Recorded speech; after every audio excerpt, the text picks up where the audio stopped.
tu sais ce que c'est que ça? C'est un harnais qu'on utilisait pour les chevaux qui étaient dans les mines de charbon. On les descendait par des espèces de puits avec un harnais, je vais vous mettre des photos. Et ils descendaient très très jeunes et ils n'en ressortaient que pour la retraite, s'ils en ressortaient. Et même si les mineurs prenaient grand soin des chevaux, en tout cas ils faisaient tout ce qu'ils pouvaient, ils restaient des années enfermés à l'intérieur, dans des conditions plutôt rudes.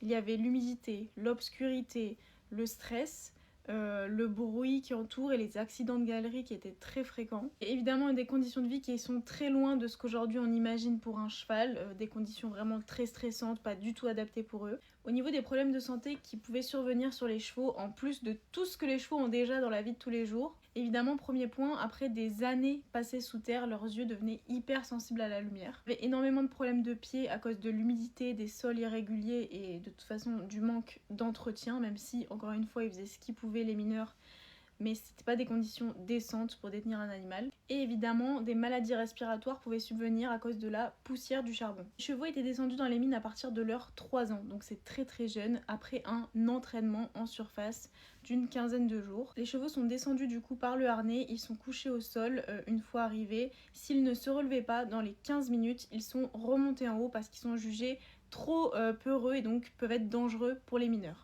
Je vais vous lire cette citation d'un mineur parce que je la trouve intéressante pour comprendre vraiment l'enfer dans lequel ces chevaux étaient envoyés. La galerie où nous étions en contenait 65. 4 ont survécu, 3 sont incapables d'aucun travail. Le seul cheval blanc qui a résisté bravement nous aide à déblayer les galeries et les morts, les siens et les nôtres. La grande majorité ne sortait des ténèbres que les sabots en l'air, à l'état de carcasse, lors des catastrophes, quand l'inondation ou l'éboulement menaçait, les hommes se sauvaient, abandonnant les chevaux à leur triste sort. Là, dans la littérature, on voit beaucoup parler des mineurs, notamment Zola qui leur a beaucoup rendu hommage.